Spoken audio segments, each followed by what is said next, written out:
ಚಿತ್ರದುರ್ಗ ರೇಣುಕಾಸ್ವಾಮಿ ಕೊಲೆ ಪ್ರಕರಣಕ್ಕೆ ಸಂಬಂಧಿಸಿದಂತೆ ನಟ ದರ್ಶನ್ ಬಳ್ಳಾರಿಯ ಸೆಂಟ್ರಲ್ ಜೈಲಿಗೆ ಬಂದು ಇವತ್ತಿಗೆ 12 ದಿನ ಕಳೀತಾ ಬಂತು. ಸಾಕಷ್ಟು ಅಭಿಮಾನಿಗಳು ಬರ್ತಾ ಇದ್ರು. ಇವಾಗ ವಿಶೇಷವಾಗಿ ಸಿಗ್ಲಿ ಬಶ್ ಅವರು ಬಳ್ಳಾರಿ ಸೆಂಟ್ರಲ್ ಜೈಲಿಗೆ ಮುಂದೆ ಬಂದಿರುವಂಥದ್ದು. ತಾವು ಅವರನ್ನು ಕೂಡ ಮಾತಾಡ್ತೀನಿ.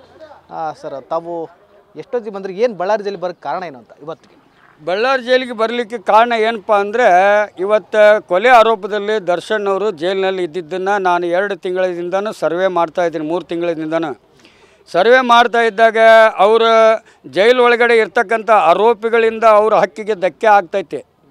ಆಮೇಲೆಗ ಅಲ್ಲಿ ಟೈಟ್ ಕೊಡ್ತಕ್ಕಂಥ ಪೊಲೀಸ್ ಅಧಿಕಾರಿಗಳಿಂದ ಅವ್ರಿಗೆ ಹಕ್ಕಿಗೆ ಧಕ್ಕೆ ಆಗ್ತೈತಿ. ಅದಕ್ಕೋಸ್ಕರ ದರ್ಶನ್ ಅವರು ಕರ್ನಾಟಕ ಯಾವುದೇ ಜೈಲಲ್ಲಿ ಇದ್ರೂ ಅವರು ಸೇಫ್ ಅಲ್ಲ ಅನ್ನೋದು ನಾನು ಮುಂಚೆನೇ ಹೇಳಿಬಿಟ್ಟಿದ್ದೀನಿ.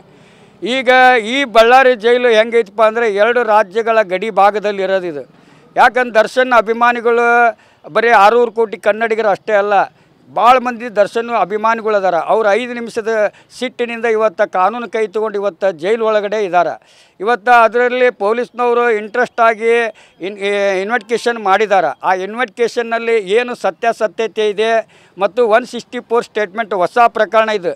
ಯಾಕಂದ್ರೆ IPC CRPC ಆ್ಯಕ್ಟ್ ನಾಶ ಆಗಿದ್ದವು. ಈಗ 164 ಸ್ಟೇಟ್ಮೆಂಟ್ ಪ್ರಕಾರ ದರ್ಶನ್ದವ್ರದ್ದು ಒಂದೇ ಪ್ರಕರಣನ ಕೈಗೆತ್ತಿಕೊಂಡು ಇವತ್ತು ಇಷ್ಟು ಇಂಟ್ರೆಸ್ಟಾಗಿ ತೊಗೊಂಡಿದ್ದಾರೆ ಅಂದ್ರೆ, ಮೊದಲು ಕಾನೂನು ವ್ಯವಸ್ಥೆಯಲ್ಲಿ ಇದ್ದವರು ವ್ಯವಸ್ಥೆಗಳನ್ನ ಮಡಿಯಾಗಿ ಇಟ್ಕೋಬೇಕಂತ ನನ್ನ ಅನಿಸಿಕೆ. ಆಮೇಲೆ ಕೈದಿಗಳನ್ನ ಇಟ್ಕೊಂಡ್ರೆ ಆ ಕೈದಿಗಳಿಗೆ ಯಾವ ರೀತಿ ಆದೇಶ ಮಾಡಿದ್ರು ಅದಕ್ಕೆ ಒಪ್ತೀವಿ. ಜೈಲುಗಳ ವ್ಯವಸ್ಥೆನ ಸರಿ ಇಲ್ಲದಂಥ ಜೈಲಲ್ಲಿ ನಾವು ಕಾನೂನು ರೀತಿಯಲ್ಲಿ ಕಾನೂನು ಪಾಲಿಸ್ರಿ ಅಂತ ಹೇಳ್ತಾರಂದ್ರೆ ನಾವು ಕೇಳಬೇಕಾಗತ್ತೆ. ಯಾಕಂದ್ರೆ 33 ವರ್ಷ ನಾನು ಜೈಲ ಶಾಲೆ ಮಾಡ್ಕೊಂಡು ಕೋಟಾನ ಪಾಠ ಮಾಡ್ಕೊಂಡು ಕೇಸೋ ತಂದೆ ತಾಯಿ ಅಂತ ತಿಳಿದು ತಂದೆ ತಾಯಿ ಕೊಡಲಾರ್ದಂಥ ಪ್ರೀತಿನ ಜೈಲು ಕೈದಿಗಳ ಹತ್ರ ಪಡ್ಕೊಂಡವ ನಾನು. ಇವತ್ತೆಂಥ ದುಶ್ಮನಿಗೂ ಜೈಲು ಬೇಡ ಅನ್ನೋ ನಾನು.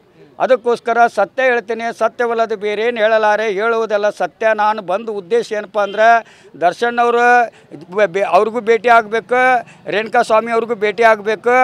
ಇದು ಯಾವ ರೀತಿ ಅಂದರೆ, ಎಷ್ಟೋ ಕೈದಿಗಳು ಬಿಡುಗಡೆ ಆದ ನಂತರ 10 ವರ್ಷ 11 ವರ್ಷ 15 ವರ್ಷ 100 ಪ್ರಿಸನರ್ ಆಗಿ ಕೇಸ್ನಿಂದ ಖುಲಾಸೆ ಆದ್ರೂ ಈ ಕಾನೂನವರು, ಈ ಮಾನವ ಹಕ್ಕು ಆಯೋಗದವರು ಆ ಕೈದಿಗಳು ನೊಂದಂಥ ಕುಟುಂಬಕ್ಕೆ ಏನು ಪರಿಹಾರ ಕೊಟ್ಟಿದ್ದು ದಾಖಲೆ ಇದ್ದರೆ ಕೊಡಿ ಅಂತ ನಾನು ಕೇಳ್ತೀನಿ. ಯಾಕಂತಂದರೆ ಇವತ್ತು ರೇಣುಕಾಸ್ವಾಮಿ ಹತ್ಯೆ ಆಗಿದ್ದಾನ, ಅವನ ಹೆಂಡತಿ ಮಕ್ಕಳಿಗೆ ಇವತ್ತಿಗೆ ಸರ್ಕಾರ ಏನು ಪರಿಹಾರ ಕೊಟ್ಟಿದೆ? ಇವತ್ತು ದರ್ಶನ್ ಅವ್ರು ಏನಾದರೂ ಪರಿಹಾರ ಕೊಡ್ತೇನೆ 100 ಕೋಟಿ ಅಂದ್ರೂ ಅದು ಸ್ವೀಕರಿಸಂಗಿಲ್ಲ. ಯಾಕಂತಂದ್ರೆ ಅವರು ಏನಾದರೂ ಪರಿಹಾರ ಕೊಟ್ಟರೆ ಅವರು ಅಪರಾಧ ಮಾಡಿದ್ದು ಪ್ರೂಫ್ ಆದಂಗೆ ಆಗುತ್ತೆ. ಅದಕ್ಕೋಸ್ಕರ ನಮ್ಮ ಕರ್ನಾಟಕದಲ್ಲಿ ದರ್ಶನ್ ಅಭಿಮಾನಿಗಳು 10 ರೂಪಾಯಿ ಹಾಕಿದ್ರೆ ರೇಣುಕಾಸ್ವಾಮಿ ಕುಟುಂಬಕ್ಕೆ ಒಂದು 5-6 ಕೋಟಿ ರೂಪಾಯಿ ಆಕತಿ.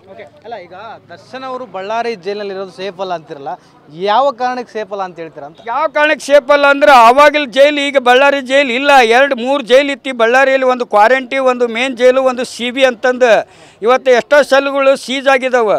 ಆಮೇಲೆ ಇಲ್ಲೇ ಕೈದಿಗಳು ಒಂದು ಮೇನ್ ಜೈಲಲ್ಲಿ ಇದ್ದಾರೆ. ಅವ್ರನ್ನ ಯಾವ ರೀತಿ ಸೇಫ್ ಆಗಿಡ್ತೀರಿ? ಸಾರ್ವಜನಿಕರ ಜೊತೆ ಅವನು ಇರಲಿಲ್ಲ ಅಂದ್ರೆ ಮಾನಸಿಕ ಆಗ್ತಾನೆ. ಅದಕ್ಕೋಸ್ಕರ ಅವನಿಗೆ ಮಾನಸಿಕ ಹಕ್ಕಿಗೆ ಧಕ್ಕೆ ಕೊಟ್ಟರೆ ಕಾನೂನಿನಿಂದ ತಪ್ಪಾಗುತ್ತೆ. ಅವನಿಗೆ ಸೇಫ್ ಆದಂಥ ಜಾಗದಾಗಿಟ್ಟು ಅತಿ ಶೀಘ್ರದಲ್ಲಿ ಈ ಕೇಸನ್ನ ಇತ್ಯರ್ಥ ಮಾಡಿಕೊಡಿ ಅಂತ ನಾನು ಕೇಳ್ತೀನಿ.